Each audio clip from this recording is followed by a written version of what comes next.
मुख्यमंत्री डॉक्टर मोहन यादव सोमवार को इंदौर के कमला नेहरू प्राणी संग्रहालय पहुंचे, जहां उन्होंने पक्षी विहार का दौरा कर विदेशी प्रजातियों के पक्षियों को दाना खिलाया। इस दौरान उन्होंने कर्नाटक से लाए गए जंगली भैंसों, बाइसन और ऑस्ट्रिच का भी निरीक्षण किया। रविवार देर रात इंदौर पहुंचे मुख्यमंत्री ने रात्रि विश्राम के बाद महापौर पुष्यमित्र भार्गव व अन्य नेताओं संग चिड़ियाघर परिसर का अवलोकन किया।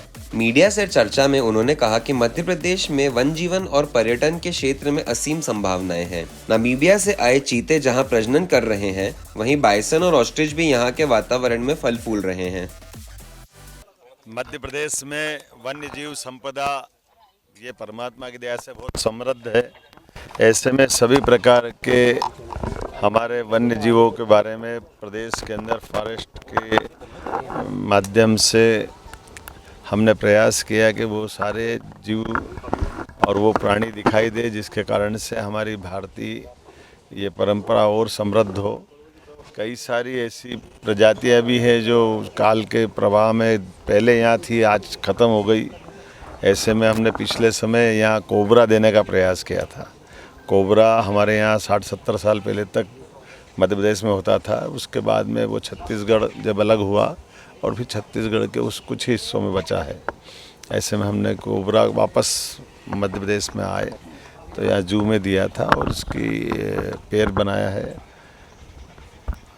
हमारे लिए पिछले समय यहाँ वातावरण की दृष्टि से जेबरा ने अपना परिवार बढ़ाना प्रारंभ किया है। ये साउथ अफ्रीका का जानवर हमारे यहाँ इस आबोहवा को अपना रहा, ये अच्छी और गौरव की बात है।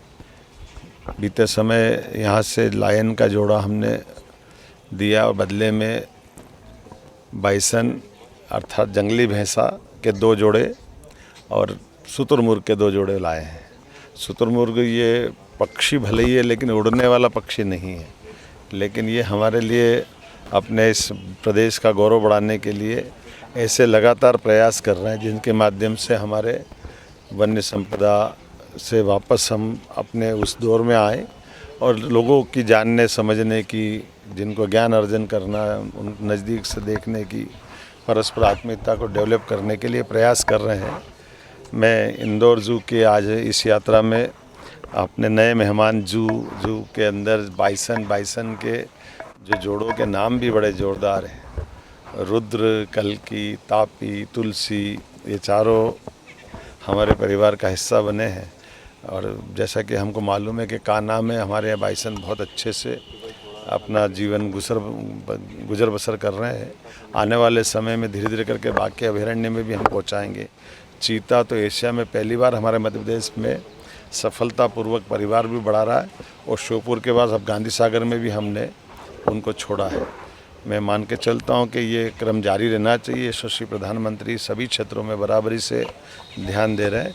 ऐसे में ये इकोसिस्टम फिर डेवलप हो, हमारा भी प्रयास रहेगा। एक बार फिर मैं अपने इस जू के माध्यम से प्रदेशवासियों को, देशवासियों को ये कहना चाहूँगा कि मध्य प्रदेश समान रूप से सभी क्षेत्रों में बढ़ रहा है। ऐसे वन्य संपदा के माध्यम से भी एक नई छलांग लगाने के लिए हम लोग आगे बढ़ रहे हैं। आइए अपने नज़दीक से परमात्मा की इन कृतियों को भी देखें और सह अस्तित्व की भावनाओं को भी प्रोत्साहन दें। मेरी अपनी ओर से बधाई।